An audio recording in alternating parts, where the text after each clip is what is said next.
অবৈধ সম্পদ অর্জনের অভিযোগে কাস্টমস, এক্সাইজ ও ভ্যাট কমিশনারের সাবেক সহকারী কমিশনারেটের আহসান হাবিব ও তার স্ত্রীর বিরুদ্ধে মামলা করেছে দুদক। দুর্নীতি দমন কমিশন চট্টগ্রাম জেলা কার্যালয় 1-এর সহকারী পরিচালক মোহাম্মদ সায়েদ আলম বাদী হয়ে মামলা দুটি দায়ের করেন। আহসান হাবিবের বিরুদ্ধে 1,40,09,784 টাকা সম্পদের মিথ্যা তথ্য প্রদান এবং 59,10,411 টাকার জ্ঞাত আয় বহির্ভূত সম্পদ অর্জনের অভিযোগ আনা হয়। অন্য মামলায় তার স্ত্রী আসমা সুলতানার বিরুদ্ধেও 66,75,000 টাকার অবৈধ সম্পদ অর্জন এবং 32,75,000 টাকার সম্পদের তথ্য গোপনের অভিযোগ আনা হয়।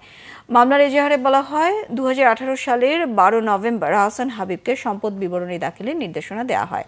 পরের মাসে তার জমা দেওয়া সম্পদ বিবরণীতে দেখানো হয় 9,29,612 টাকার স্থাবর এবং 50,000 টাকার অস্থাবর সম্পদের তথ্য।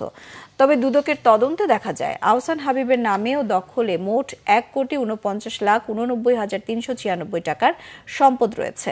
এর মধ্যে সঞ্চয়পত্র, ব্যাংক জমা, নগদ অর্থ সহ 1,40,09,084 টাকার সম্পদের তথ্য তিনি গোপন করেছেন।